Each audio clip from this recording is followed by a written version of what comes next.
নমস্কার বন্ধুরা, মিমিস কিচেনে আপনাদের সবাইকে স্বাগত জানাই।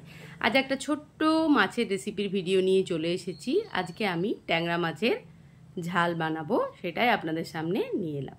এখানে ট্যাংরা মাছগুলোকে আমি নুন, হলুদ আর কাঁচা সর্ষের তেল মাখিয়ে 10 মিনিট মতন রেখে দেব, যাতে মাছের মধ্যে নুনটা ভালোভাবে ঢুকে যায়। আর যেহেতু আঁশ ছাড়া মাছ, আমরা সবাই জানি যে তেলে দিলেই প্রচণ্ড পরিমাণে ফাটে, তাই একটু তেল মাখিয়ে রাখছি। যদিও তেল মাখালেও দেখি ফাটে, তাও ওই আর কি দিয়ে রেখেছি। মাখিয়ে 10 মিনিট মতন রেখে দেব।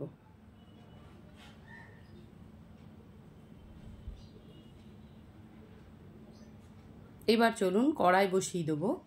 আর আমি সর্ষে পোস্তর একটা পেস্ট কিন্তু বানিয়ে রেখেছি আগে থেকেই।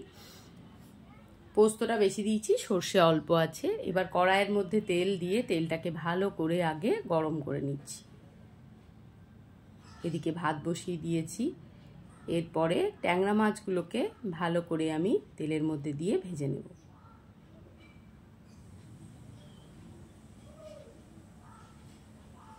মাছগুলো দিয়ে ঢাকা দিয়ে দিয়ে ভেজেছি, কারণ খুব ভয় লাগছিল, এত ফাটছিল।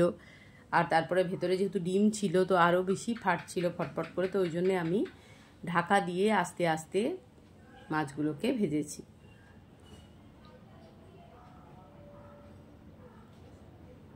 উল্টে পাল্টে এইভাবে ভেজে নিয়েছি।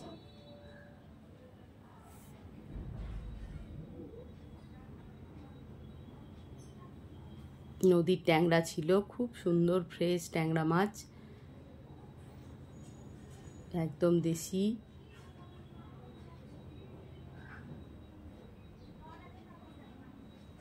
মাছগুলো তুলে নিয়েছি, আবার পরে যে কটা মাছ ছিল সেগুলো আবার দিয়ে দিলাম।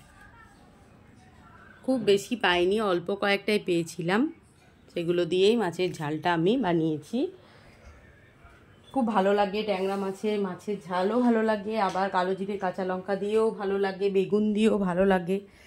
এই সমস্ত জ্যান্ত মাছ যেভাবেই কম মশলায় রান্না করা হয়, খেতে খুব স্বাদ লাগে। এবার কালো জিরে আর কাঁচা লঙ্কা ফোড়নে দিয়ে দিলাম একটা মাঝারি মাপের টমেটোর পেস্ট।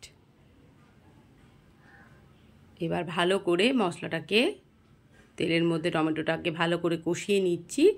টমেটো থেকে যখন কাঁচা গন্ধ চলে যাবে, তখন এক এক করে বাকি মশলা আমি দেবো। এবং দিয়ে দিলাম হলুদের গুঁড়ো,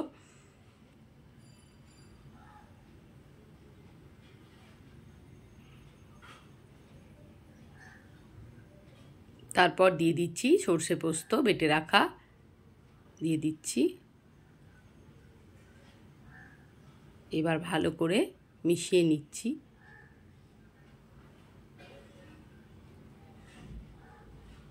দিয়ে দিলাম নুন, মিষ্টি। গ্রাইন্ডারের বাটিটা ধুয়ে একটু জল দিয়ে দিলাম। আর একটু জল আমি অ্যাড করে দেব, কারণ মাছগুলো একটু ফুটতে হবে। আর একটু নুন দিয়ে দিয়েছি। এবার মাছগুলো ওর মধ্যে দিয়ে দিলাম।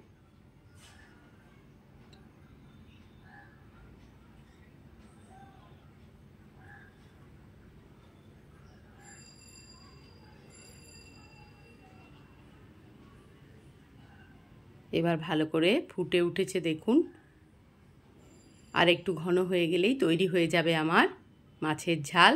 ভিডিওটি যদি ভালো লাগে বন্ধুরা, তাহলে অবশ্যই লাইক, কমেন্ট, শেয়ার, সাবস্ক্রাইব করে পাশে থাকবেন।